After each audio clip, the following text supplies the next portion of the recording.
Olá, dando seguimento ao nosso estudo cronológico da Revista Espírita de Allan Kardec. É uma alegria imensa poder compartilhar com vocês o estudo desse notável trabalho do nobre codificador. Estamos adentrando já no 4º ano da revista, o ano de 1861. Hoje estudando o mês de janeiro. Nesse mês em foco, nós vamos ver que a Revista Espírita possui 9 artigos. E, como de hábito, vai começar com o Boletim da Sociedade Parisiense de Estudos Espíritas. Conforme vocês que nos acompanham sabem que Kardec, durante um tempo, veremos que logo mais à frente vai encerrar esta sessão, ele sintetiza aquilo de mais importante que acontecia nas reuniões administrativas e doutrinárias da sociedade parisiense, compartilhando conosco todo o aprendizado e a experiência que havia nessa sociedade de estudo, conforme nós sabemos.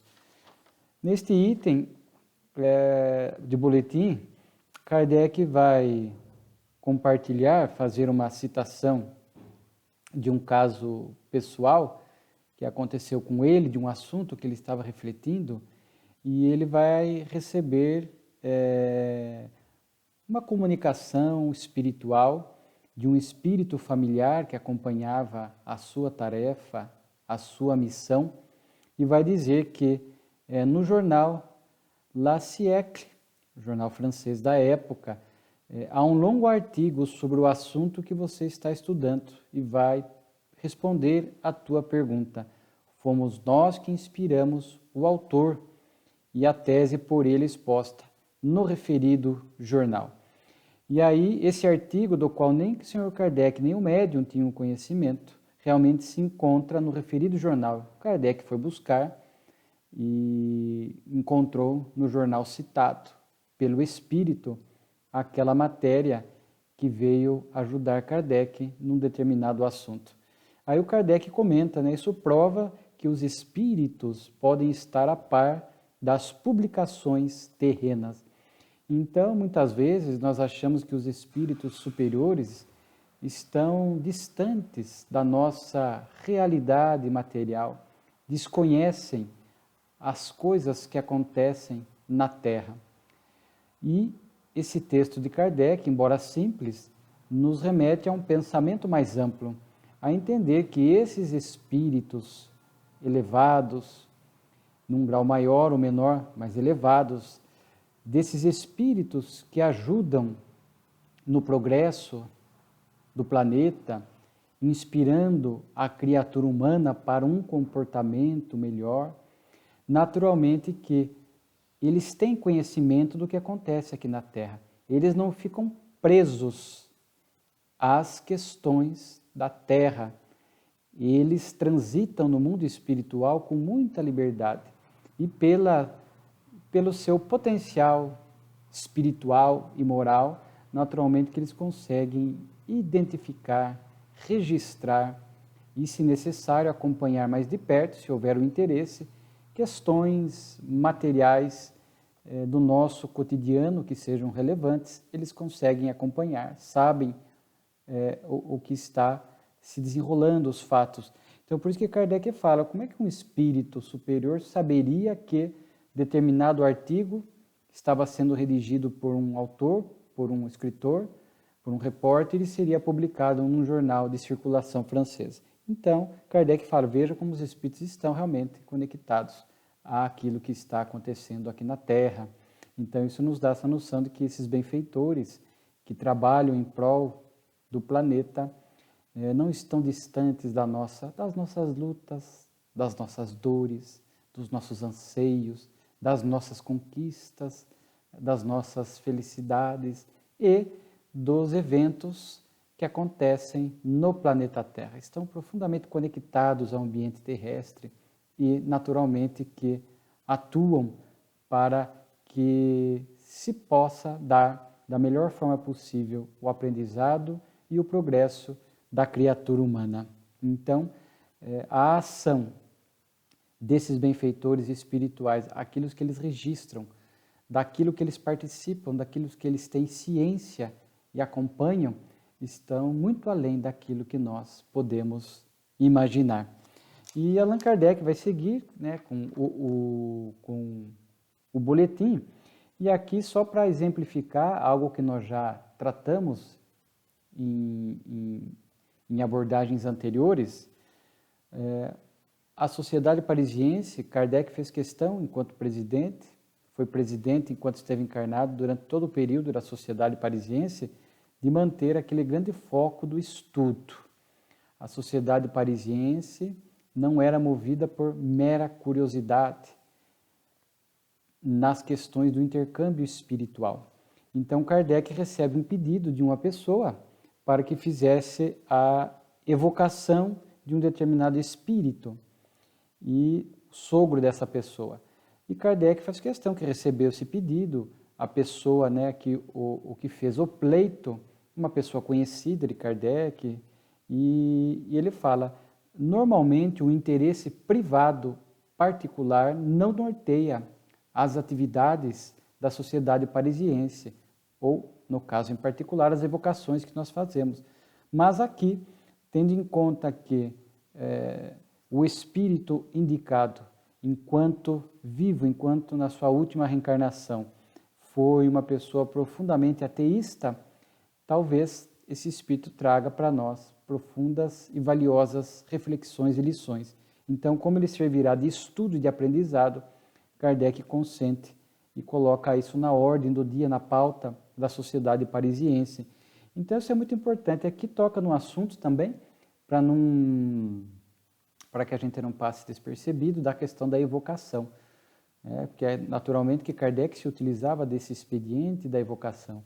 Um espírito como Kardec, numa missão de compor, de receber da espiritualidade superior as diretrizes do espiritismo, cercado de espíritos de luzes que compunham a equipe do Espírito de Verdade, naturalmente que ele, Kardec, tinha esta autoridade moral e espiritual e, por conta disso e da sua missão, cercado dessas almas que acompanhavam, que ajudavam na execução dessa missão, tinha plena condições, sem qualquer tipo de risco, de fazer essas evocações que tinham o único propósito de colher informações do mundo espiritual para que pudéssemos melhor entender as leis superiores, as leis divinas da vida e pudesse, portanto, ajudar nessa composição do corpo doutrinário do Espiritismo.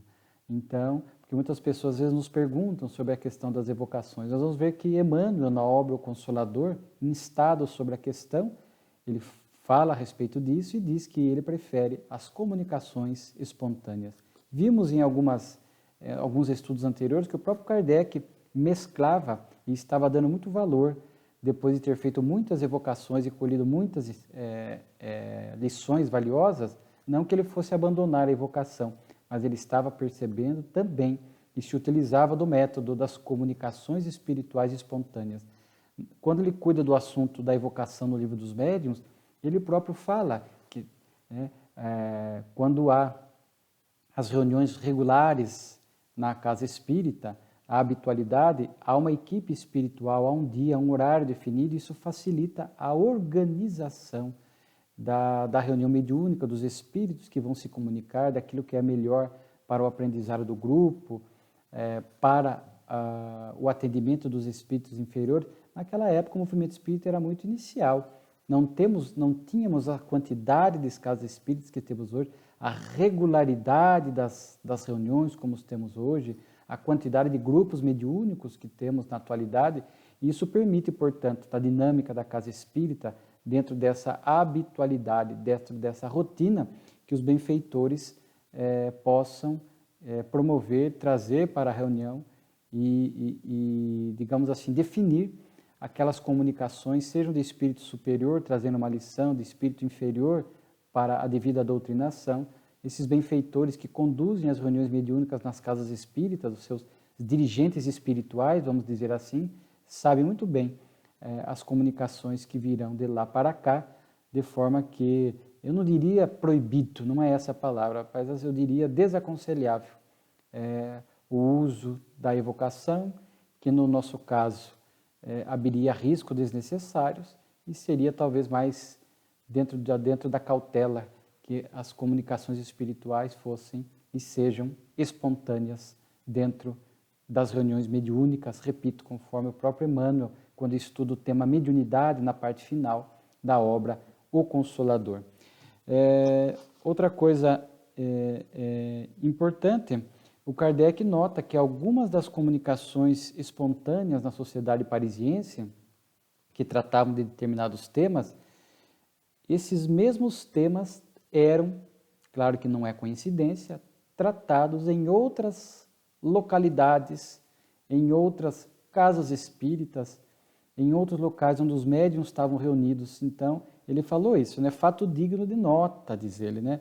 O propósito das duas primeiras comunicações é que quando um assunto é de relevância, de certa importância, e se acham na ordem do dia, é muito comum vê-lo tratado por vários espíritos através de médiuns e lugares diferentes, porque um dos critérios básicos da doutrina para essas verdades que vertem de lá para cá é a universalidade dos ensinos.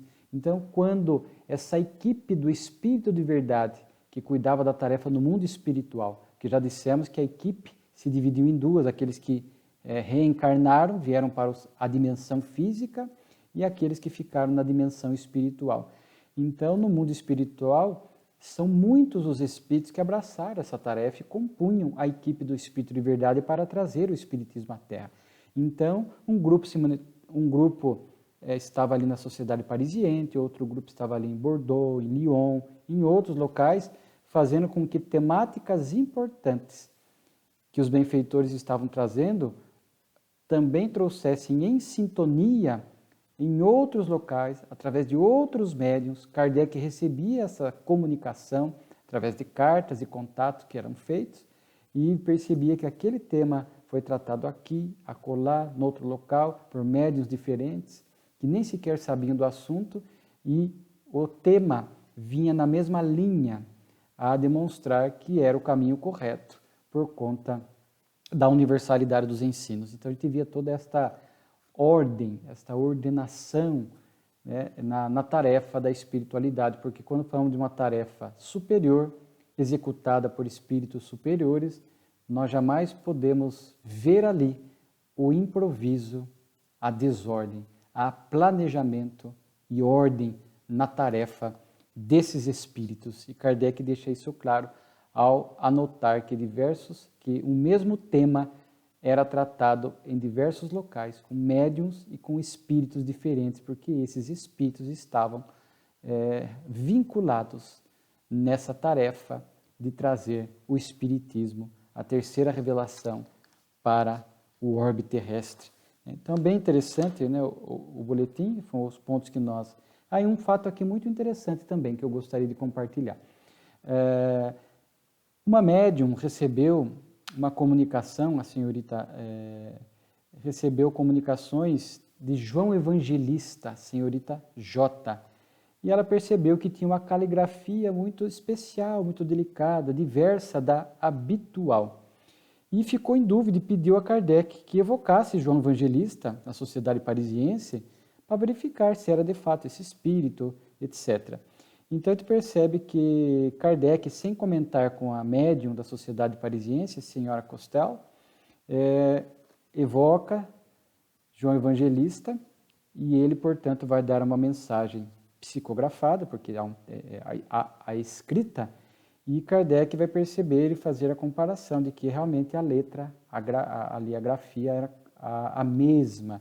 E a médium pôde falar também que havia uma delicadeza inabitual na psicografia e que as respostas, o conteúdo, também estavam harmônicos. Então veja que interessante, né? O método que Kardec utilizava para confirmar a identidade dos espíritos. E um espírito como João Evangelista é o primeiro espírito que assina os prolegômenos do Livro dos Espíritos, segundo consta da espiritualidade superior, parece-me que há inclusive obras de Chico, já vi alguns oradores comentando isso, fazem referência que João Evangelista era o grande responsável no mundo espiritual, era o que chefiava a equipe do Espírito de Verdade. Claro que a chefia maior era de Jesus, e ele, João Evangelista, tinha este cuidado, essa liderança na equipe do Espírito de Verdade no mundo espiritual.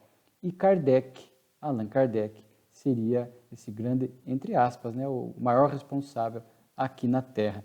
Agora, uma curiosidade, aqui apenas para descartar, às vezes, essas teses que surgem no movimento espírita, há um movimento que tende a associar. O assunto nem é relevante, essa questão de ficar associando fulano foi quem em reencarnações anteriores, mas há um movimento dizendo que Kardec teria sido São Francisco de Assis. E nós sabemos, por informação fidedigna mediúnica, através de Divaldo Franco e outros, que João Evangelista iria reencarnar como São Francisco de Assis. Então, o mesmo espírito, João Evangelista aqui, evocado por Kardec na sociedade parisiense. Né? E vem ali se dá uma psicografia pela médium, na presença de Kardec. Portanto, confirma-se a identidade do espírito. Então, percebe-se claramente que Allan Kardec não pode ser o espírito de São Francisco de Assis, que é o mesmo espírito de João Evangelista. Então, Kardec e São Francisco são espíritos diversos, e esse texto da Revista Espírita nos dá essa sustentação. Aí Kardec vai fazer algo muito interessante na revista, de janeiro de 61. Vai noticiar o surgimento do Livro dos Médiuns. E, naturalmente, que isso, para o movimento espírita, tem uma importância ímpar. Até então, não havia, em termos de Pentateuco, de obras da codificação, havia apenas o Livro dos Espíritos. Kardec já havia escrito instruções práticas, né, instruções práticas sobre as manifestações espíritas, que cuidava do fenômeno da mediunidade, mas uma brochura mais curta, que esgotou-se rapidamente, né, que cuidava dessa questão dos fenômenos da mediunidade, porque havia um interesse muito grande em entender essa questão do intercâmbio. Isso foi em 1858, depois em 1859, o que é o Espiritismo. Em 1860 surge a segunda edição do Livro dos Espíritos, completa, definitiva, com 1019 perguntas, e agora em 61, logo no início do ano, que ele já vinha noticiando na revista, que estava trabalhando numa obra especial, que cuidaria deste assunto. Então chega o Livro dos Médiuns. Neste ano que nós estamos gravando, né, porque hoje pelas redes sociais alguém poderá acessar este conteúdo mais adiante, em outros anos, no futuro, nós estamos gravando no ano de 2021, mês de abril. Então, nós estamos comemorando 160 anos de O Livro dos Médiuns. Então, Kardec aqui noticia a chegada desta obra, muito importante, porque ele próprio vai anotar aqui no texto, né, que nesse trabalho, fruto de longa experiência e de estudos laboriosos, procuramos esclarecer todas as questões que se ligam à prática das manifestações. Mais adiante, o espiritismo experimental é cercado de muito mais dificuldades do que geralmente se pensa, e os escolhos aí encontrados são numerosos, aqueles que vão tentar lidar com o intercâmbio, com a mediunidade, seja fora da casa espírita ou dentro da casa espírita, mas sem o estudo, sem a diretriz, naturalmente que, como ele diz aqui, é cercado de muita dificuldade, muitos escolhos, abrindo brechas para influências espirituais inferiores, para o adoecimento no sentido moral da mediunidade, desse instrumento, né? Enfim, então Kardec deixa bem clara a importância da obra, né? Que é o maior tratado de paranormalidade, que vai cuidar dessa questão dos fenômenos, da mediunidade. Quando a gente pega o índice, depois, né, mais à frente nós vamos ver isso, porque foi em novembro de 61, Kardec vai noticiar a segunda edição do Livro dos Médiuns. Teve uma procura também, me esgotou-se rapidamente. E aí a segunda edição virá mais completa, revisada pelos espíritos, ampliada, mas teve esta primeira edição mais sucinta, e logo no mesmo ano, mais para o final, viria a segunda edição mais completa. Então hoje, quando nós buscamos o livro dos dos médiuns, percebe-se a grandeza dos temas tratados pelo codificador. Nós já tivemos a oportunidade de dizer, as manifestações espirituais sempre aconteceram, a mediunidade sempre existiu, o intercâmbio. O Espiritismo trouxe nomes próprios para isso, né? Para ideias novas, nomes novos. Então, mediunidade, médium, Espiritismo. Então, Kardec foi estudar. Antigamente, havia uma curiosidade sobre o fenômeno. Alguns até se interessavam para estudar, aprender com os espíritos. Kardec fala na revista que havia sociedades no passado, antes do Espiritismo, que se dedicavam a este intercâmbio. Mas ninguém parou para estudar em profundidade o intercâmbio em si mesmo, os meios, como aprimorar, como identificar, tipos de médiums, tipos de mediunidade, o papel moral do médium na mediunidade, enfim, os escolhos, os impedimentos, as dificuldades, manifestações físicas e inteligentes. Então, Kardec realmente soube cuidar do assunto de forma global, não apenas a curiosidade, mas estudar como é que se dá o fenômeno, o papel do médium, o cuidado com os espíritos, como identificar os espíritos. Quando a gente pega o índice, né, do Livro dos Médiuns, a gente vê da grandeza, ele vai estudar na segunda parte, tipo de médiums, médiuns escreventes, que eram mais comum naquela época, vai estudar os médiuns especiais, desenvolvimento da mediunidade, a influência moral do médium, papel do médium nas comunicações, da obsessão, a identidade dos espíritos, linguagem a usar com os espíritos, perguntas que se podem fazer. Então, aqui, de forma bem exemplificada, a grandeza dessa obra que está sendo noticiada na Revista Espírita. E uma coisa assim muito importante, eu gostaria de rapidamente cuidar de 2 pontos quando se fala do Livro dos Médiuns, talvez no decorrer dos nossos estudos voltaremos a estes assuntos. Primeiro, que na introdução do Livro dos Médiuns, da segunda edição, ele vai falar que a obra é praticamente toda mediúnica. Grande parte da obra ela é mediúnica. Ela foi revisada pelos espíritos, os textos vieram do mundo espiritual. Ele diz que nos mais extensos, ele colocou o nome do espírito, mas ele disse que não queria a todo o texto ficar colocando o nome do espírito, o nome do espírito, o nome do espírito. Não seria adequado, né? E então a gente percebe que aqui ele fala, grande parte é obra deles. Ó. Então a gente percebe que é uma obra de cunho mediúnico, que Kardec tinha as comunicações, os textos, e ele foi então coordenando esses textos que vieram do mundo espiritual para formar o Livro dos Médiuns, foi revisado. Claro que tem, como ele diz assim, grande parte é obra deles, então nós vamos encontrar, mas não sabemos onde, porque Kardec, como disse, não colocou a todo momento o nome dos espíritos nas comunicações, nos textos que ele usou. Então fica até difícil para nós aqui falar, não, esse texto é de Kardec, esse texto é dos espíritos. Não é importante, o importante é o conteúdo e a grandeza. O importante é que a obra foi revisada pela espiritualidade superior, é uma obra praticamente mediúnica.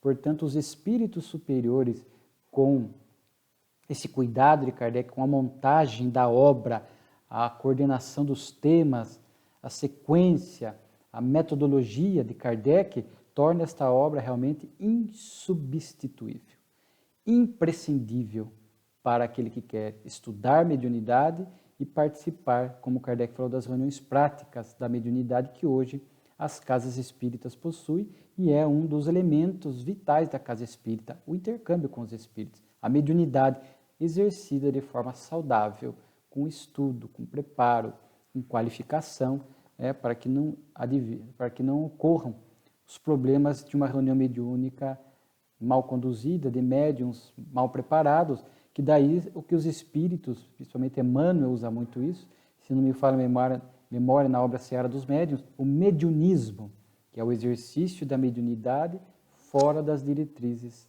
do Livro dos Médiuns, das diretrizes traçadas pelos benfeitores espirituais, porque precisa ter. O Livro dos Médiuns trouxe a necessidade do estudo, disciplina, educação, o desenvolvimento moral, tudo isso associado à mediunidade. Então, o Livro dos Médiuns é essa forma segura de estabelecer o intercâmbio para a proteção do grupo, para a proteção do médium, ou seja, ele estabelece essas condições propícias para que este intercâmbio se dê de forma bastante saudável, né? Mas, a certa feita, participei de um evento espírita com um amigo muito querido, Jacobson Trovão, responsável pela área da mediunidade na Federação Espírita Brasileira, e estava ouvindo a respeito desse tema. É realmente um dos companheiros que mais conhece a temática mediunidade, e eu tenho tido esta oportunidade de aprender com ele, e muito. E ele nos falava, ampliando a nossa percepção em torno desta obra, que não é uma obra apenas para estudar a mediunidade, assim, pura e simplesmente, o fenômeno. Não é um mero estudo do fenômeno, não é uma mera conceituação de tipos de médiums, tipos de mediunidade, não é apenas para o exercício da mediunidade dentro da casa espírita. Vai muito mais além. Ele chegou a dizer, e eu concordo, e compartilho com vocês, que o Livro dos Médiuns é um verdadeiro tratado também, um verdadeiro estudo sobre a psique, a mente humana. A mente humana. Porque hoje nós sabemos do sexto sentido, a mediunidade, que todos temos. Que todos temos. A mediunidade é parte integrante da mente humana. Todos, em maior ou menor grau, temos esta percepção do mundo espiritual. Recebemos as ideias, os pensamentos. Não pensamos sozinho. O Livro dos Espíritos já tratava desse assunto, mas o Livro dos Médiuns é o desdobramento da segunda parte do Livro dos Espíritos, e amplia essa questão para a gente poder entender que os espíritos estão à nossa volta, o pensamento deles se mesclam aos nossos. De acordo com a sintonia, a nossa conduta será a natureza dos espíritos que estão à nossa volta. Então perceba que quando nós estamos estudando a mediunidade, nós estamos buscando o Livro dos Médiuns, de fato nós estamos também fazendo um verdadeiro estudo sobre a mente humana, porque o sexto sentido que percebe e registra o metafísico, aquilo que está além da matéria, portanto reflete na estrutura mental de todos nós. E ao refletir na nossa estrutura mental, portanto repercute no nosso comportamento, de forma que também tem um viés moral. Porque se nos permitirmos as más companhias espirituais, nos conectamos com ela, naturalmente que o nosso comportamento não vai ser o melhor. Então vejamos como essa questão do estudo da mediunidade, os alertas que estão na obra, os conceitos que estão na obra, né? Os cuidados, toda esta abordagem, ela é muito importante, porque nós não somos médiums só na casa espírita, só na reunião mediúnica. Nós somos antenas, recebendo e emitindo a todo momento, antenas psíquicas. De forma que quando nós nos propomos a estudar tudo isso, é um convite para avaliar os nossos pensamentos, as conexões espirituais que estamos fazendo, que tipos de espíritos estão se sintonizando conosco, que pensamentos que estão chegando à nossa mente, se estamos identificando, se estamos selecionando é bom ou mau pensamento nosso, dos espíritos, estamos dando vazão, transformando em atitude ou não. Por isso que Jacobson falou algo muito interessante, que quando Emmanuel pediu a Chico disciplina, disciplina e disciplina para o bom exercício da mediunidade, não era só a disciplina, essa disciplina assim, do estudo, do horário, das regras, para que não ficasse uma coisa pautada pela desordem, pelo improviso, mas ele fala também a disciplina das emoções, porque conforme Kardec irá, há uma pergunta no Livro dos Espíritos, no Livro dos Médiuns, muito interessante, como é, o que é o médium perfeito? Como é o médium perfeito? Perfeição não existe na Terra, não há médium perfeito na Terra. Bom médium é aquele que consegue estabelecer esta sintonia com os bons espíritos. Aí a gente pergunta, mas sintonia? Quer dizer, se eu estou na reunião mediúnica e vou dar uma passividade ou comunicação para um espírito inferior, eu estou sendo mau médium? Não. É um dos papéis da mediunidade. Dar passividade para que espíritos em sofrimento venham. É um gesto de caridade. Mas como somos médiums 24 horas por dia, essa preocupação do bom médium é aquele que está sintonizado com o alto, com os bons valores, com os bons espíritos. Por isso que mediunidade, ela tem esse aspecto mais global que reflete na estrutura mental do ser humano e, por consequência, nas suas questões morais. Então, estudar o Livro dos Médiuns não é apenas estudar a natureza dos fenômenos, como é que se dá o intercâmbio. É um verdadeiro estudo sobre a mente humana. Então, Kardec noticia isto, né, aqui na Revista Espírita, e nós não podíamos deixar de falar alguma coisa a respeito desta segunda obra do Pentateuco de Kardec. Né? E é interessante que nesse texto nós vamos ver mais um lado moral do codificador, porque a Revista Espírita nos permite entrar em contato com a alma do codificador. E aqui, no finalzinho do texto, ele vai falar que o Espiritismo é de autoria dos Espíritos. Né? Eis porque, né, ele diz assim, os Espíritos que trouxeram, os bons Espíritos que a criaram, e a criariam independentemente de nós, falando da doutrina. Eis porque declinamos da honra de a ter fundado. Ele próprio não é o fundador, não existe o fundador do Espiritismo. É uma revelação espiritual divina que veio pelos benfeitores. Sentindo-se, ao contrário, felizes de nos colocarmos sob a sua bandeira. Aspiramos apenas, diz Kardec, o modesto título de divulgador. Olha só a humildade de Kardec. Né? Depois tem um texto aqui, uma biografia católica contra o Espiritismo.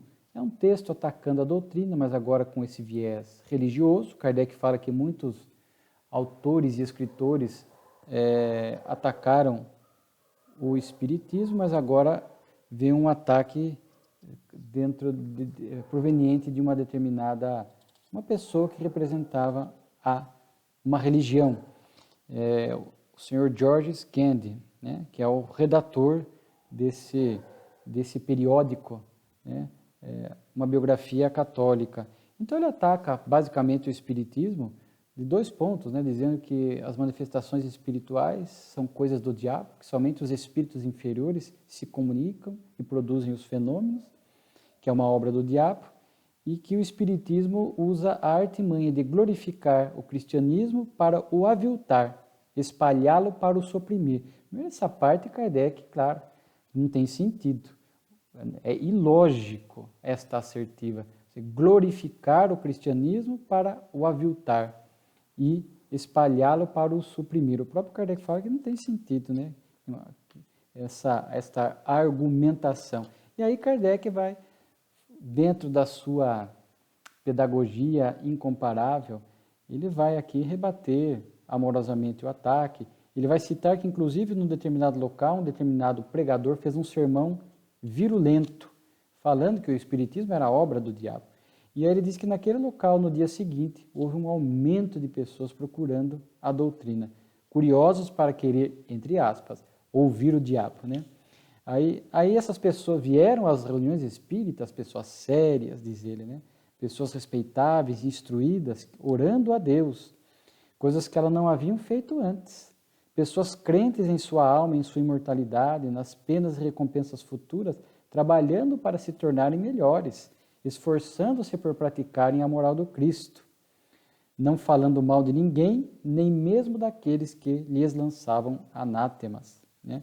Também quiseram conversar com os entes queridos que estavam no mundo espiritual, com sua mãe, com seu filho, e ao reconhecê-los nas comunicações espirituais, pareceu-lhes difícil admitir que essa mãe e esse filho fossem demônios. Felizes por terem a prova de sua existência e a certeza de um encontro depois no mundo melhor. Perguntaram-se com que objetivo haviam procurado amedrontá-lo, aqueles que atacavam a doutrina. Isto os levou a reflexões que jamais tinham imaginado. O resultado é que gostaram mais de ir ali onde encontravam consolações. Então veja o Kardec, é como se ele fizesse uma análise das bênçãos que o Espiritismo traz na nossa vida. Atacavam, as pessoas vinham à doutrina e ali encontram o quê? Consolação. Sentem a vontade de viver a moral do Cristo, oram a Deus, acreditam na vida futura, portanto tornam-se uma pessoa melhor. Como é que uma obra demoníaca pode tornar uma pessoa melhor, mais caridosa, mais amorosa, mais paciente, mais equilibrada, com a fé mais fortalecida? Então Kardec faz um texto nessa linha e destaca principalmente as consolações. E é nesse texto, eu acho muito interessante, porque eu não me lembro de nós termos visto nas edições anteriores, eu teria possivelmente anotado, porque é neste artigo que, para mostrar a grandeza do Espiritismo, que nada tem de demoníaco, que ele fala que a caridade é o ponto fundamental da doutrina. E ele vai falar aqui, eis porque o Espiritismo diz, fora da caridade não há salvação. Então parece-me que é a primeira vez que Kardec faz alusão a este lema da Revista Espírita, né? A este lema do Espiritismo, pelo menos na Revista Espírita. Então, isso é um marco, porque depois vai constar do Evangelho segundo o Espiritismo, vai ser um capítulo do Evangelho, né? E aí nós vamos ver que esta frase de Kardec nesse texto da Revista Espírita acaba depois tornando-se o lema central do Espiritismo. Depois Kardec vai citar uma carta sobre a incredulidade. É de um colega espírita, o senhor Canu, que ele compartilha com Kardec uma carta que ele escreveu a um amigo incrédulo, que não acreditava em nada. E aí ele diz assim, o Kardec, ao invés de abordar diretamente as questões do espiritismo, ele primeiro vai conversar sobre espiritualismo, porque aí Kardec até fala, com razão procura torná-lo espiritualista para depois o torná-lo espírita. Aí Kardec cita aqui transcreve, vai dividir em duas, porque é uma carta longa, por isso nós não vamos ler. Aqui é só a primeira parte, depois diz Kardec que vai publicar mais à frente. Vamos ver se vai estar em fevereiro ou em edições posteriores. Mas a gente percebe que a carta do Sr. Canu, muito bem redigida, uma linguagem simples, dentro da lógica, muitas vezes pautando a lógica. E assim, nós não temos que nos arvorar como pessoas que querem converter o outro ao espiritismo. Repetimos, o espiritismo não faz proselitismo, mas às vezes surge uma pessoa incrédula, um amigo incrédulo, que está dialogando conosco, quer ouvir algo a respeito do espiritismo, e aí Kardec fala, e depois confirma, e que uma pessoa que não acredita na alma, como é que você vai falar de reencarnação? Não acredita em Deus? Então nós vamos falando de espiritualismo primeiro, para demonstrar de forma lógica, e hoje em dia inclusive científica, sobre a existência da alma, do espírito, a criação de Deus, para que pouco a pouco essa pessoa vá despertando para essas realidades, para que depois, se ela tiver interesse, e nós possamos introduzi-las aos demais conceitos e pontos da doutrina, porque às vezes um erro é querer, entre aspas, descarregar na pessoa todos os conceitos do espiritismo de uma vez só. Uma pessoa, um ateu que não acredita em Deus, não adianta. Então o Sr. Canu deixa uma carta aqui para quem quiser ler depois. Repetimos, a Revista Espírita está lá acessível, por exemplo, no site da Federação Espírita Brasileira, no aplicativo ou na internet ou no celular do kardecpedia.com, para você fazer download, né? E baixar. E você pode ler a carta na íntegra, porque, repito, é uma carta longa, mas muito interessante, muito bem redigida. Depois, Kardec vai falar sobre o espírito batedor de Alp, que é uma localidade, e onde ali havia um espírito que produzia fenômenos, né? E ali havia quem era que permitia este fenômeno? Aqui é um assinante da revista que Kardec confiava, que vai relatar os fatos. Kardec fala isso por quê? Porque Kardec também tinha um interesse em descartar as fraudes. Kardec não aceitava qualquer fenômeno, qualquer relato, olha, ali está acontecendo tal fenômeno, e Kardec aceitava, não. Ele tinha o cuidado de descartar a fraude e se acautelar para que aquele fenômeno fosse autêntico, verídico. Então ele fala, a pessoa eu conheço, o assinante aqui é testemunho ocular, é uma pessoa digno de confiança. Então ele narra que numa casa havia um menino, os fenômenos já aconteciam, já de algum tempo pararam e voltaram, o menino hoje está com 12 anos e é a partir dele que acontece, porque quando ele dorme, os fenômenos acontecem. E ele dormindo fala como se ele desse ordem para o espírito e o espírito o obedecia. E produziam, portanto, sons, ruídos, pancadas, etc. E é interessante aqui duas coisas, vale a pena a leitura também. O menino de 12 anos, ele diz aqui que uma inteligência excessivamente acanhada, que não sabe ler nem escrever e que raramente sai de casa. Então era o que antigamente chamávamos a idiotia, o idiota, que hoje nós estudamos as deficiências mentais, com as suas respectivas gradações, leve, médio, grave. Então, é o que dá-nos a impressão de alguém com uma idiotia, pelo menos de média para cima. E aí, quando ele dormia, primeiro Kardec fala, quando ele dormia, o espírito estava liberto da matéria, pela fala que o menino fazia enquanto dormia, ele já demonstrava uma inteligência superior. Que o corpo era que estava limitando a manifestação da inteligência do espírito. Já estudamos aqui sobre a idiotia, e aí a gente sabe hoje temos o espectro autista nos seus graus variados. Então é o corpo que está limitado, o espírito não, ele está passando normalmente por uma expiação, ou às vezes provação, mas normalmente expiação, e está com o corpo lesado. O corpo, o cérebro, limita a manifestação intelectual do espírito, né? E aqui esse menino demonstrava que, ali durante o sono, falando que ele tinha inclusive uma inteligência assim, realmente ampla, e dominava o espírito, ele dava ordens para o espírito obedecia, faça isso, promova esse barulho, faça aquilo, e o espírito obedecia. Kardec evoca São Luís para melhor entender o fato, né? São Luís fala que, de fato, a inteligência do moço, enquanto encarnado, desperta, é muito fraca, né? E que nós vamos ver aqui pelas respostas que este espírito exercia uma influência também sobre ele, e que o assinante diz que tentou doutrinar esse espírito, dar passes no menino para cessar esta influência espiritual, mas não conseguiu. Aí nós vamos perceber pelas respostas de São Luís que era realmente um espírito meio endurecido, difícil. Não é tão simples assim uma influência espiritual, simplesmente dar alguns passes e está tudo resolvido. Há questões mais profundas às vezes envolvidas. São Luís, inclusive, chega a falar que há necessidade. Kardec pergunta, não podemos evocar o espírito aqui e resolver? Dialogar com ele, falou, não, a questão é mais grave. Há necessidade de que essa atuação se dê junto do menino, porque a gente percebe que o espírito estava muito ligado ao menino. Havia ali um vínculo entre os dois muito intensos, que era necessário agir materialmente sobre o menino. Ou seja, que os passes fossem dados no menino, que agiria sobre ele, o encarnado, o menino, e pelos vínculos que ele possuía, isto também repercutiria no espírito. Então era necessário cuidar de ambos, não só do espírito, mas do menino encarnado também, por isso que Kardec recomenda. E que o passe fosse de boa qualidade, energias superiores, e que se contasse com o auxílio de bons espíritos. Nós vamos ver que as obras de André Luiz retratam isso, que às vezes, casos de obsessões graves, realmente há necessidade de espíritos profundamente moralizados para cuidar e conseguir comover aquele espírito mais endurecido. Nós vamos estudar muitos casos de obsessão na Revista Espírita, mas veja aqui que é um caso já que destoa um pouco o mais simples da obsessão. Aqui já tem particularidades, então não adiantava só evocar, tinha que ir lá, o passe sobre o menino, para que também repercutisse no espírito, que fosse chamada a ajuda espiritual de benfeitores, de espíritos superiores, para que pudesse também ali estar para ajudar, né? E aqui fala que o menino passava por uma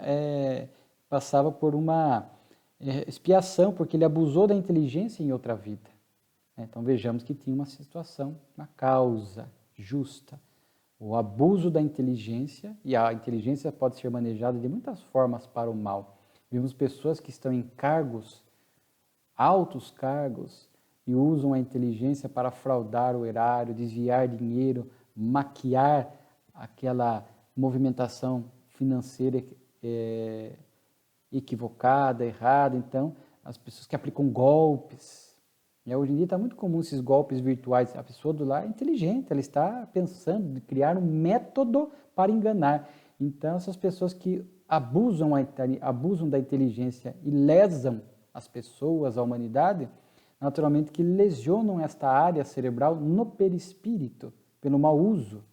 E quando reencarnam, sofrem a expiação, e daí o corpo na área correspondente, no cérebro, vem com limites maiores ou menores, conforme o tamanho da expiação ou o tamanho do dano que esse espírito causou pelo mau uso da inteligência, né? E ele diz assim, a terra formiga de espíritos assim, em punição em corpos humanos, Eis porque há tantos males de todos os matizes. Né? Então, é um mundo de provas e expiações. Podemos até dizer predominantemente de expiações, porque somos almas imperfeitas, que lesamos o outro, a nós mesmos, a humanidade, pelo orgulho, pelo egoísmo, pelo interesse em si, pelo desejo de ter, de amealhar, e vamos angariando expiações. Aí é um mundo de provas e expiações. Né? Aí depois acontece, esse espírito se comunica, né? E realmente deixa ali a sua fala registrada, demonstra que realmente é um espírito difícil. E ele fala aqui, né, que pede ajuda, no final ele vai, vou refletir sobre o que vocês me falaram, chamar-me mais algumas vezes, porque às vezes o espírito está tanto tempo no erro, que não é de uma para outra hora, não é numa reunião mediúnica, o espírito volta e volta, ele vai ouvindo, refletindo, pensando do lado de lá, até o momento em que ele desperta, se arrepende e começa uma nova trajetória espiritual. Né? E ele fala que o amigo de Kardec que ia lá dar passe nos meninos, que ele não tinha nenhuma influência sobre esse homem, que me é superior. Ele não conseguia agir sobre aquele homem, né? Porque é autoridade moral, fora da faixa de sintonia desse espírito. Né? Então isso é muito importante. Cai um pouco naquilo que nós falamos do estudo sobre a mente humana do Livro dos Médiuns. Depois nós temos alguns ditados espontâneos. Tem um aqui que nós vamos deixar para o próximo estudo, porque vai continuar em fevereiro de 61, que são os 3 tipos. É uma comunicação curta de Gerard de Nerval, onde ele vai falar sobre os 3 tipos. Ele vai falar um pouco da literatura, 3 personagens conhecidos, né? Hamlet, Tartufo e Dom Juan. E vai fazer uma análise moral dessas três personagens e ver o quanto a humanidade, alguns de nós nos parecemos nos defeitos com essas personagens da literatura. Né? Então vai ser bem interessante, mas isso por conta do tempo e porque o assunto também está e continua com mais amplitude. Há uma outra comunicação espiritual que amplia essa comparação, que para nós é importante para ver se nós não estamos nos identificando no nosso comportamento, no nosso jeito de ser com nenhuma dessas personalidades. Né? Há aqui Cazotte, que foi Jacques Cazotte, né, um autor francês, que ele dá uma comunicação, fala do espiritismo que veio na hora certa como luz, né, que sim, é no meio das mais profundas trevas que Deus lança a luz, e no momento em que ele é mais esquecido, que melhor se mostra. Quando chegou o espiritismo, havia um intenso materialismo e uma negação de Deus impressionante. Nessa hora, Deus manda esta luz, que é o espiritismo, para que a humanidade possa realmente perceber o equívoco, né, do materialismo, do ateísmo. Né? Então, aí ele responde algumas perguntas de Kardec, né, bem interessante. A última comunicação é sobre a garridice, né, que garridice nos remete assim a elegância, charme, excesso de trajes. Então o espírito chama a atenção aqui para este amor, entre aspas, né, sensualidade.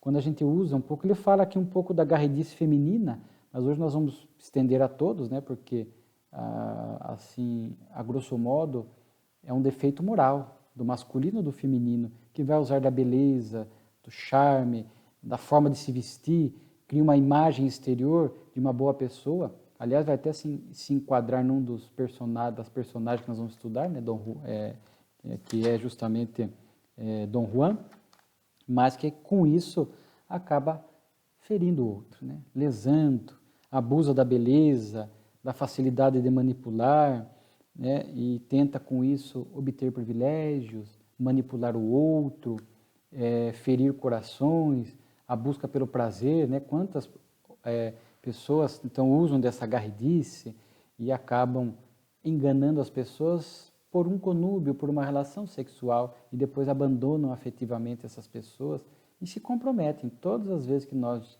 geramos essas lesões afetivas nas pessoas, ainda mais nesse caso, propositadamente, deliberadamente, a gente usa desses artifícios para realmente produzir esses danos afetivos, realmente nos complicamos. Então, ele chama atenção para isso, né? Dessa questão, né?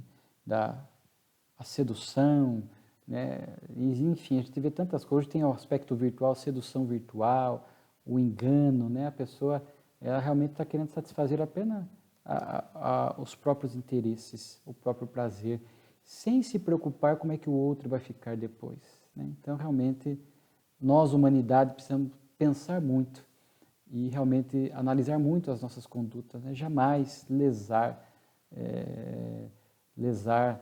deliberadamente o sentimento alheio, porque a nossa consciência registra, a lei de Deus registra, e depois a lei de causa e efeito vai agir sobre nós. E por fim, a voz do anjo da guarda é uma mensagem que fala: todos os homens são médiuns, todos têm um espírito que os dirige para o bem, quando sabem escutá-lo. Então, isso nos remete, deixo aqui a questão 489 seguinte do Livro dos Espíritos, que trata do anjo da guarda. Todos temos um anjo da guarda, com essa missão de nos consolar, de nos fortalecer, nos inspirar. Não é tirar as provas e as expiações, é nos ajudar a vencê-las, superá-las, porque são aprendizados para nós. Mas vem de encontro aquele estudo da mente humana também sobre o Livro dos Médiuns. Todos somos médiuns, afirma aqui o Espírito Shannon. Saber ouvir o anjo da guarda é justamente criar condições propícias para isso. Na questão do Livro dos Espíritos, aqui nós vamos deixar para que leiam, a questão 495 do Livro dos Espíritos. É um texto de São Luís e Santo Agostinho, onde eles praticamente falam: olha, nós estamos aqui, o anjo da guarda está aí ao lado de vocês, aguardando o contato de vocês. Ele diz assim: interroguem seus anjos da guarda, estabeleçam com eles essa terna intimidade. Então veja o apelo que os Espíritos estão fazendo a nós, de a gente criar condições como o recolhimento interior, a oração, a boa conduta moral, a sintonia. Nós temos que criar esses momentos de diálogo. Não é dependência, tudo que eu vou fazer eu vou consultar meu anjo da guarda. Não. Por isso que Moisés proibiu o contato com os espíritos, porque havia essa dependência doentia. Mas se passaram 4.000 anos. Alguns mantêm essa dependência? Sim. Mas o Espiritismo vem nos ensinar que não é para estabelecer essa dependência dos espíritos, né? Mas em momentos propícios, assuntos próprios, criar este hábito de dialogar com esse espírito, dialogar mentalmente. E a habitualidade e a educação vai fazendo com que a gente consiga sentir mais ele, ouvi-lo mais na nossa mente, ter mais certeza da sua presença. Isso só se dá com a habitualidade. Todos somos médiuns, né? Então nós temos que realmente buscar mais o nosso anjo da guarda, ouvi-lo mais. E ouvi-lo, saber ouvi-lo. Porque às vezes vem alertas, vem correções, e às vezes o nosso orgulho bloqueia. Às vezes a gente tem que saber ouvir as correções, os alertas, as chamadas de atenção que vêm dele e de outros guias, amigos nossos espirituais, né? Então, temos que amadurecer muito nessa relação com os espíritos, naquilo que eles realmente, a mensagem que vem de lá para cá. E aqui em particular, uma lição muito bela: a voz do anjo da guarda. Saibam escutá-lo, criem condições, né, para estabelecer este contato, esta intimidade com o anjo da guarda. Por isso que a mediunidade do futuro é a intuição consciente. Nós vamos ter mais consciência deste intercâmbio, estabelecer mais conscientemente este intercâmbio e receber mais conscientemente os pensamentos dos benfeitores espirituais, também do nosso anjo da guarda. É a mediunidade do futuro, a inspiração, a intuição consciente. Tá bom? Viram quanta coisa na Revista Espírita, né? Quanta beleza nessa obra de Kardec. Seguimos logo mais, né, com a revista. Tá bom? É uma alegria muito grande ter compartilhado este momento com vocês. Muita paz.